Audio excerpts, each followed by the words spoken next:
Bonjour, je suis Sabrina du Pain Quotidien, je fais partie du pôle parrainage et je suis la correspondante de l'une de nos structures partenaires en Haïti qui se nomme École Mixte Frères Toussaint.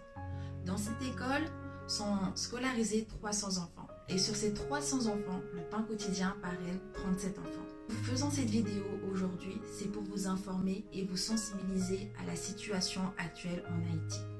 Pour vous remettre dans le contexte, l'Haïti est l'un des pays les plus pauvres de l'Amérique. Plusieurs personnes vivent chaque jour sous le seuil de pauvreté et vivent dans des situations très précaires.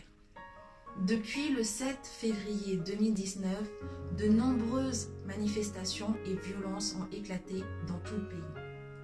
Ces manifestations et ces violences sont dues, premièrement, au rapport de la Cour des comptes qui a apparu fin janvier 2019, faisant émerger de nombreuses suspicions de corruption de la part du président et de ses représentants.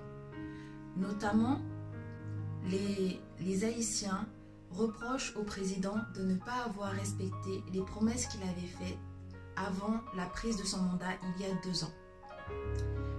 Sont dénoncées par la population une baisse du pouvoir d'achat, une inflation et une dévaluation de la monnaie haïtienne qui est la gourde en faveur du dollar américain.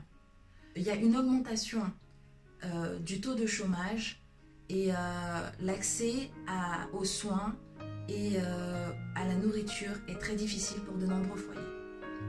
Mais ces manifestations et ces violences engendrent de nombreuses tensions au sein du pays. En effet, dû à ces violences, de nombreuses personnes sont contraintes à rester enfermées chez elles. Notamment, les bureaux administratifs sont ouverts que 2 heures par jour. L'accès aux produits de première nécessité a augmenté et est de plus en plus difficile d'accès pour de nombreux foyers.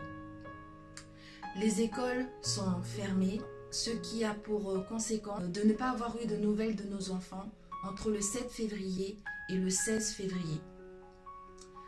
Le directeur de l'école Mixte Frères Toussaint qui est sur place nous a fait part que le 16 février, il y a eu une trêve des manifestations, ce qui lui a permis d'avoir des nouvelles de quelques enfants. Mais malgré cette trêve, les enfants ne peuvent pas aller à l'école parce qu'il y a une pénurie de carburant au sein du pays et les transports scolaires ne peuvent donc pas passer. Nous vous sensibilisons afin que vous puissiez mettre ce pays et l'ensemble de ses enfants en prière.